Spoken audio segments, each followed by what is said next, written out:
বিসমিল্লাহির রহমানির রহিম। হে সমস্ত জগতবাসী, আজ আমি শামীম আলী চিশতি আপনাদের সামনে যে আলোচনাটি নিয়ে হাজির হলাম, এই আলোচনাটি যদি কেউ মন দিয়ে শোনে এবং এই কাজ এই কর্মগুলো করতে পারে, ইনশাআল্লাহ তিনি জান্নাত প্রাপ্তি বা মুক্তি প্রাপ্তি না হওয়া পর্যন্ত তিনি মৃত্যুবরণ করবেন না। আচ্ছা, একটি বিষয় দেখেন, কথাটি একটু বুঝে নেবেন যে আপনি যদি কোনো এমপি মন্ত্রী তার কাছাকাছি আপনি আছেন এবং সবসময় তার প্রশংসা করেন, সবসময় দেখা যায় প্রশংসার পাশাপাশি কেউ যদি তার বিরোধ করে কথা বলে তার সাথে আপনি ঝগড়া লেগে যান, খবরদার আমাদের এমপি সাহেবকে কখনো খারাপ বলবেন না বা আমাদের মন্ত্রী সাহেবকে কখনো খারাপ বলবেন না, তিনি অনেক ভালো, তার এই গুণ তার সেই গুণ। তখন কিন্তু এরকম বেশ কিছুদিন যদি সেই মন্ত্রীর পাশে থেকে আপনি এসব বলেন, তখন আপনি যে কোনো একটা বিপদে বা যে কোনো একটা সমস্যায় পড়ে যাবেন, তখন কিন্তু সেই মন্ত্রী আপনাকে রক্ষা করবে। কেননা আপনি তাকে ভালোবাসেন, তার গুণ আপনি প্রচার করেন, সে যে ভালো মানুষ তা প্রচার করেন। তখন সে যদি একবার জানে, তাহলে সে কিন্তু আপনার মহা বিপদ থাকলেও সেখান থেকে রক্ষা করে নিয়ে আসবে। কেন? আপনি তাকে ভালোবাসেন, তার প্রশংসা গান। তাই আমি ছোট একটা কথা দিয়ে বললাম, পৃথিবীর এমপি মন্ত্রী আল্লাহর কাছে তো কিছুই না, তারপরও যুক্তি দ্বারা এটা বলতে হলো। তো এখন যেটা বলবো যে আল্লাহর কোন প্রশংসা, কোন কাজগুলো, কোন সাধনাগুলো, কোন নিয়মগুলো পালন করলে যে সাথে সাথে আল্লাহ আপনাকে রক্ষা করবে এবং আপনি মৃত্যুর আগে আপনার সাধনা কর্ম আমল হিসেবে আপনি যদি জান্নাত প্রাপ্তি হন তবে জান্নাত প্রাপ্তি হয়ে যাবেন, আর যদি আপনি মুক্তিপ্রাপ্ত হন সেই আত্মার মুক্তিপ্রাপ্ত হয়ে যাবেন। যতক্ষণ পর্যন্ত না হবেন ততক্ষণ পর্যন্ত আপনার কাছে আজরাইল আসবে না। এই কথাগুলো আমি আপনাদেরকে ভেঙে বলছি, অবশ্যই খেয়াল করে শুনবেন। দেখুন, আমরা কিন্তু ছোটবেলা থেকে এ পর্যন্ত পড়ে এসেছি, যতদিন বাঁচবো এটা পড়ব। যে আমরা বলতেছি কি সূরা ফাতিহার মধ্যে যে সিরাতাল মুস্তাকিম, সিরাতাল মুস্তাকিম, তার মানে সিরাতাল মুস্তাকিমের সহজ সরল পথ আল্লাহ আমাদেরকে দান করুন।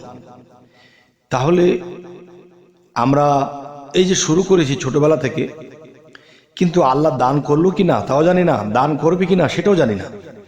তাহলে দান করবে সহজ সরল পথ, এটাই কিন্তু আমরা বলে যাচ্ছি। যদি দান করে দিত তাহলে আর সেই দান করাটা যদি আমি জানতাম তাহলে আর আমি এটা চাইতাম না। যাক, এটা গেল একটা সাবজেক্ট।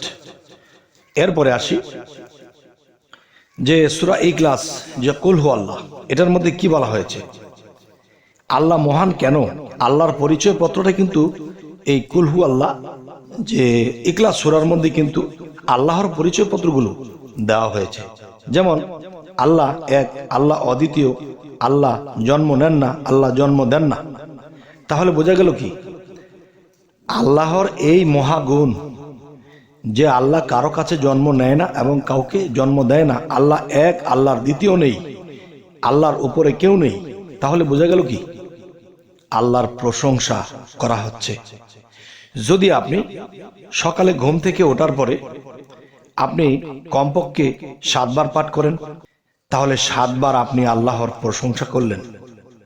আর আল্লাহ কিন্তু আপনার থেকে দূরে নয়, আপনার নিকটে, আর নিকটে বসেই কিন্তু শুনতে পাচ্ছে যে আপনি আল্লাহর এই প্রশংসাগুলো করছেন। আল্লাহ তুমি মহান, আল্লাহ তোমার উপরে কেউ নেই, তুমি এক, তুমি অদ্বিতীয়, তুমি স্বয়ংসম্পন্ন, তুমি জন্ম নেও না, জন্ম দেও না। তাহলে এই প্রশংসাগুলো যখন আল্লাহ শোনে তখন কি হয় দেখেন, শুধু এই প্রশংসাগুলো করলেই হবে না, এমনই ডুবে করতে হবে, এমনই নীরবে করতে হবে যে আপনার চোখে দুফোঁটা পানি এসে যায়। আর সেই পানিটা কোত্থেকে আসে? সেই প্রেম ভক্তির দেশ থেকে আসে। আচ্ছা, এরপরে কি করবেন, আবার 7 বার আয়াতুল কুরসি পাঠ করবেন। আয়াতুল কুরসি যখন পাঠ করবেন তখন ওটার মধ্যে কিন্তু ঠিক এরকমই আল্লাহর প্রশংসা জনিত কথাগুলো আছে। আচ্ছা, আবার অফিসে আদালতে কাজ কাম করছেন বা বিভিন্ন জায়গায় চলছেন, কিন্তু মানুষ অবশ্যই দুপুরে একটু লাঞ্চ করে, একটু বিশ্রাম নেয়। ঠিক তখন ইখলাস এবং আয়াতুল কুরসি 7 বার করে পাঠ করে ফেলবেন। যেন মনে করবেন এগুলো যখন পাঠ করতেছেন তখন মনে করবেন যে আল্লাহ আপনার সামনেই আছে, আপনি আল্লাহর সামনে এই জিনিসগুলো পাঠ করতেছেন। তখন দিন দিন আল্লাহ এগুলো শুনে আল্লাহ যখন প্রশংসিত হচ্ছে, তখন কিন্তু আপনার কোনো বিপদ আপদ, কোনো সমস্যা বা আপনি মৃত্যুর পরে জাহান্নামে যাবেন এরকম কিছু আল্লাহ এটা হতে দেবে না, আপনাকে সুপথে রাখবে। সিরাতাল মুস্তাকিম তো প্রত্যেক বেলায় বলাই হয়। আচ্ছা, এরপরে কি, যখন রাতে ঘুমাবেন, ঘুমাইতে যাওয়ার আগে আল্লাহ তাআলার কিছু জিকির আজকার করে এরপর এগুলো আবার পাঠ করবেন। পাঠ করার পরে তখন যে একটু ধ্যানমগ্ন হবেন, আর সেই ধ্যানের মধ্যে যেন আল্লাহকে ভাবতে ভাবতে চোখের পানিগুলো গড়গড় করে পড়তে থাকে। দেখেন, আপনাকে যদি শয়তানের কোনো ওয়াসওয়াসা থাকে, যদি আপনার মধ্যে শয়তানের ওয়াসওয়াসা দেয়, তখন এই জিনিসগুলো পাঠ করার পরে আপনার ভিতর থেকে সে অলসতা কেটে যাবে। অলসতা যখন কেটে যাবে তখন আপনার আরো বেশি ভালো লাগবে। আমি 7 বার বলেছি, 21 বার হয়ে গেছে। 21 বার বলেছি, দেখবেন যে 90-91 বার হয়ে গেছে। কোন দিক দিয়ে হয়ে যাবে বলতেও পারবেন না।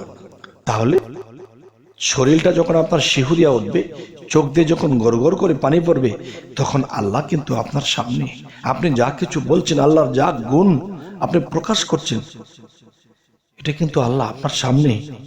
তখন আপনার শরীর শিহুরে উঠছে, এমন লাগছে যদি আমি আল্লাহকে আমার এই দৃষ্টি চক্ষু দিয়ে দেখতে পারতাম, তাহলে আমি আল্লাহর চরণের মধ্যে পড়ে যাইতাম। তবে হে সমস্ত জগতবাসী, আজকের এই আলোচনাগুলো কেন করা হলো? দেখেন, মানুষ কিন্তু নামাজের মধ্যেও এই সূরাগুলো পাঠ করে। পাঠ করলে কি, তখন কিন্তু যে আপনি নীরবে বসে যখন চোখের পানির সাথে আপনি ধ্যানের সাথে যখন আপনি ভক্তির সাথে যখন আপনি এটা করবেন, এটা এক বিষয়। আর নামাজে ওঠ বসের মাধ্যমে কোন সূরার পরে কোন সূরা, তখন কিন্তু ধ্যানমগ্ন ঠিক থাকে না, সে ভাবমূর্তি থাকে না, মন চলে যায় অন্যদিকে।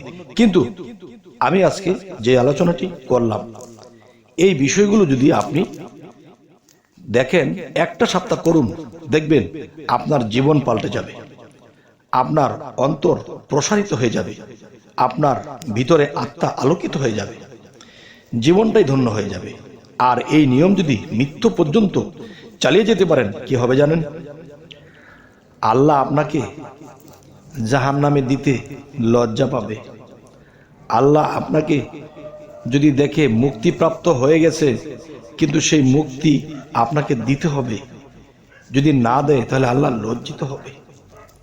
হে সমস্ত জগতবাসী, আজকের এই কথাগুলো আমি আমার অন্তরের অন্তঃস্থল থেকে বলেছি।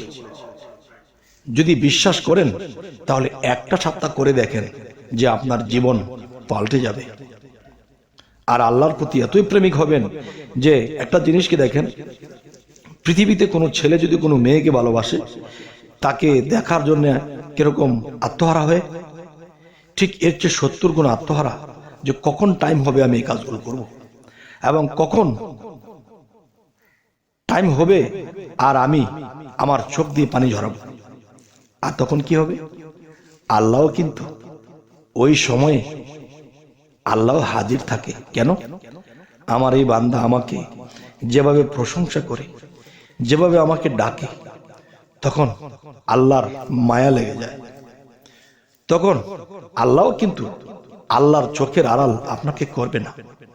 আর আল্লাহর চোখের আড়াল যে না হবে, তার জীবন ধন্য, ইহকাল ও পরকাল ধন্য। তবে হে সমস্ত জগতবাসী, জানি না আমার এই আজকের আলোচনা আপনাদের কেমন লাগলো। আর যদি কেউ মানতে পারেন, ইনশাল্লাহ ফল পেয়ে যাবেন, 1 সপ্তাহে ফল পেয়ে যাবেন, প্রেমিক হয়ে যাবেন, আল্লাহর রাসূলের প্রেমিক হয়ে যাবেন, ভয় থাকবে না ইহকাল পরকালে। তবে আমাদের এই চ্যানেলটি যদি আপনাদের ভালো লাগে তো অবশ্যই সাবস্ক্রাইব করে নেবেন, এবং পরবর্তীতে যেন ভালো আলোচনা দিতে পারি, ফেসবুক হলে ফলো করে নেবেন। সকলে ভালো থাকবেন। আল্লাহ হাফিজ।